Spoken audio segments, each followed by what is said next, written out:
Day. Number one, are you smarter than a fourth grader? We're going to be talking about the smartest fourth grader I ever taught or student I ever taught. And number two, the top 10 body oddities for the ages. Yeah, we're going to be talking about the top 10 weird things that are going on with your body. Just having some fun with this.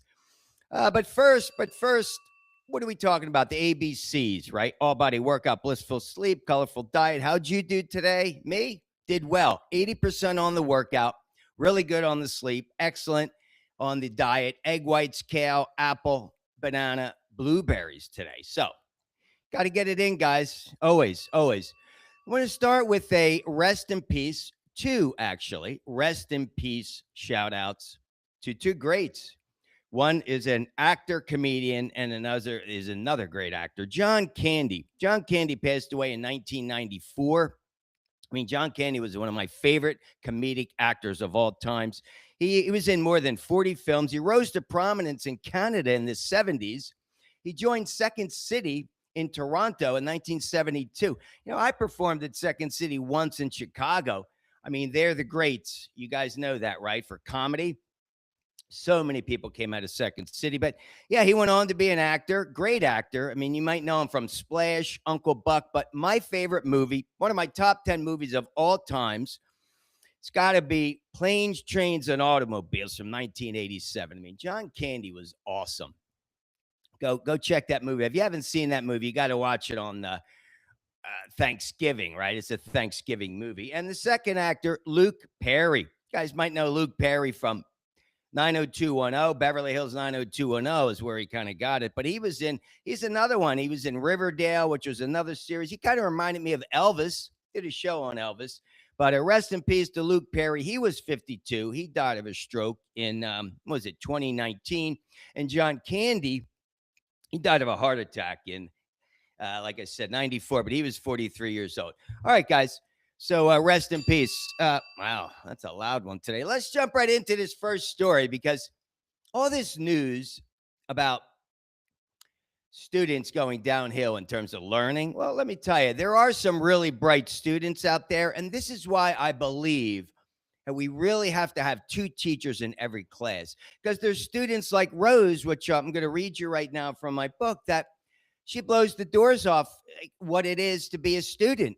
And more students can be like Rose, but you need to challenge her. I mean, I remember, I'll give you a throwback to my days when I was 13 years old. This is a true story. So I had a knack for school. I loved learning, studied all the time, but my father wanted me to improve my vocabulary. I come from this Sicilian family, made me study. I couldn't come out of my room until I finished my studying and, kind of fix my bed and all that. But he wanted to increase my vocabulary, so he sent me to a course at Mercer County Community College. You believe it? 13 years old. I took a college course, and I was intimidated. I remember being nervous, and I would always kind of get all choked up when I would go to class because there's all these older people. Well, at the time, you're 13, people 18, 20, 21, whatever. You're like a little kid, but guess what? I got to be in the class. So you need to continue to challenge the good students. But let me read you this.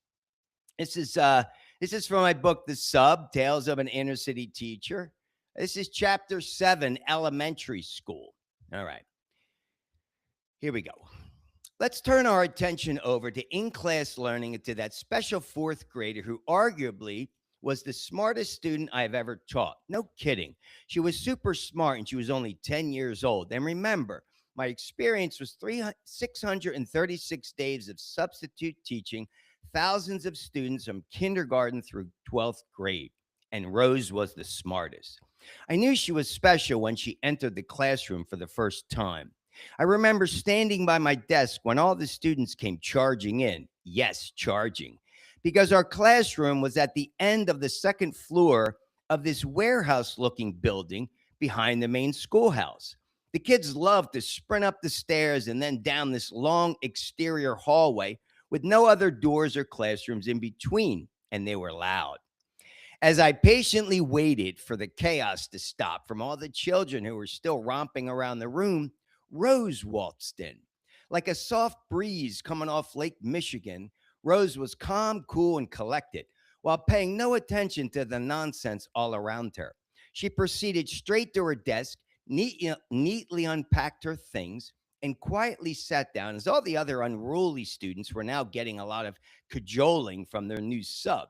More like a few choice phrases spoken at a relatively high octave level from a very frazzled sub, but who's counting. Before I knew it, Rose stood up and started to take control of the room. She marched over to the two most misbehaved boys and scolded them for being bad. She did it so fast and expertly that I didn't have time to stop her. Not that I would have anyway. Then she came over to my desk to tell me their regular schedule of subjects plus their special assignment, which everyone had already known about from their teacher from the day before. So not only was Rose an excellent student, she also had the leadership skills to be another senior class president, just like that second grader. And I told her as much. Have them finish their PowerPoint presentations was all the instructions their teacher had left me, which Rose had already told me was their special assignment. So after the students finished their less than desirable breakfast, they went to work. And this being a rare half day, lucky for me, I decided to forego any other schoolwork so they could finish their presentations. Rose sat alone while everyone else was in groups of three or four. When he asked her about it, she simply said she liked to work alone. And work alone she did on one of the best multimedia presentations I have ever seen. Seriously, it was filled with all kinds of short videos, moving graphics, pictures that came and went, something I surely couldn't create in a million years. Then she started going through and explaining the content like she was the late, great Steve Jobs, giving one of his Apple product demonstrations to the entire world. Even better. Sorry, Steve. Rest in peace. Never again have I seen such brilliance in a student. And who says you're smarter than a fourth grader? Telling you guys, that girl, Rose, she changed it for me because I saw hope. I saw hope in students that really, there may not be hope. These kids, they're not learning. There's total chaos. But Rose was just her whole energy, her whole being. So I said, this is what it's about. You need to provide kids like Rose the opportunity to shine. And if you're not challenging her, where does greatness come? Greatness comes from pushing, right? Going to the next level. So anyway, I thought I'd share that with you. And then let's jump into this. Here's a good story for you. I just thought we'd just have some fun with this. These are top 10 oddities that I thought were kind of strange that maybe you should know. Maybe you're at a trivia game one time. And I'm going to give a shout out to Dictionary Scoop for this information. All right, number one, we're taller when we wake up. Yeah, you probably can figure that just as our weight. I mean, hey, I'm 2 pounds lighter in the morning. That's why I get on the scale every day at 6 in the morning because that's your lightest weight. It's the same, but gravity does this. It compresses the spine. I know a lot about that with disc problems, and it flattens the discs. So you want to weigh yourself or check your height, do it first thing in the morning. Number two, dehydration can cause back pain. I didn't know that. The vertebrae are like they say sponges.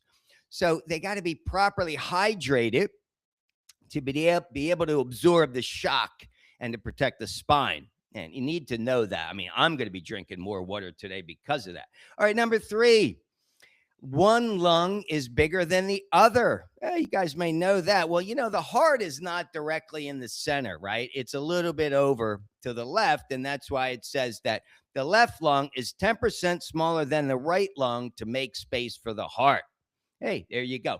How about this? Number four, newborns don't shed tears. I like that. The first thing they do is they cry, but their tear ducts are underdeveloped. It takes about a month for the tear ducts to happen. So if you don't see your baby crying in the first month of life, no worries. It will. All right, number five. This one's not a good one, but it is true. Your nose and your ears never stop growing. That's not a good one, right? As you get old.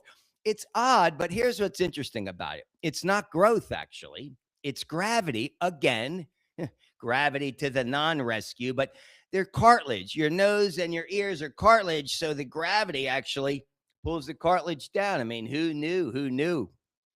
All right, number six. Here's another one, kind of disgusting. Earwax is actually a type of sweat. I know you want to get all that out, but they say, of course, it might be disgusting, but contrary to popular belief, earwax is not a collection of dirt and debris and dust or whatever. And it's definitely not wax. It's a type of sweat, and it serves to lubricate and to protect the delicate skin lining the ear canal, preventing dryness and irritation. So, hey, do you want to leave your earwax in there? Yeah, go ahead. No harm, no foul. All right, number 7. This one was pretty cool, which I'm a little disappointed I don't see this at Law and Order. Love Law and Order. So, no two tongues are alike. I didn't know that. A tongue is like a fingerprint. Each person's tongue is unique and distinctly patterned to them. So your tongue prints are often used for forensic investigations. I mean, who knew? I never saw that in Law and Order. But hey, here's another thing. The color and the shape of your tongue is unique. Go figure. All right, number 8. Your teeth are as strong as sharks.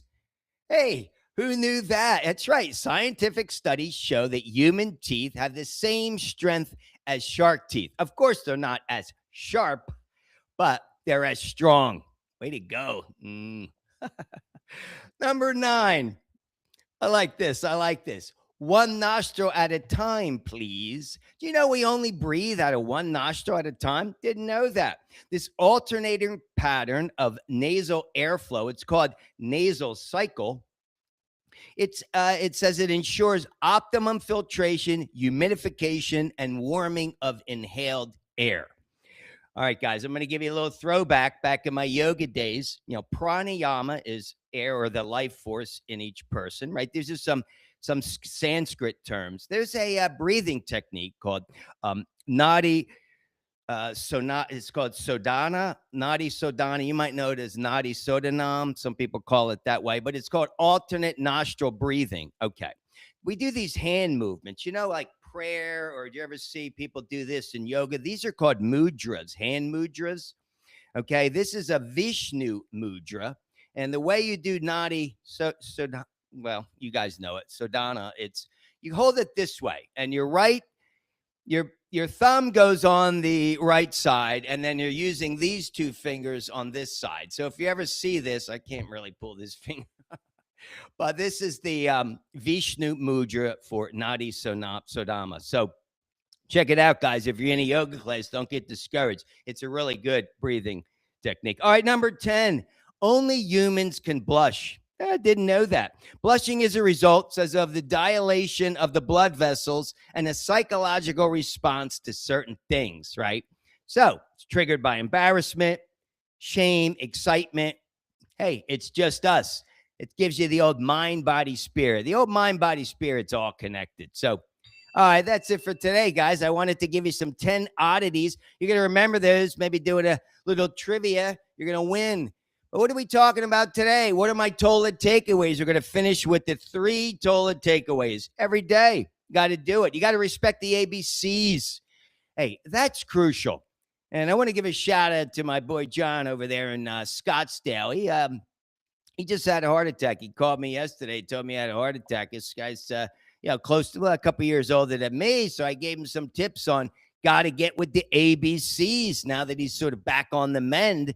But hey, good luck over there in Scottsdale, guys. But number 2, what is it? Connect. Really is important to go connect with somebody. Call them, visit them in person. Don't do the text, guys. Share your positivity. And number 3, embrace other people's perspective, right? Just because it's not your viewpoint doesn't mean you can't accept it. All right, guys, that's it for today. Have yourselves a kick-ass day. And as always, get your workout in. Peace.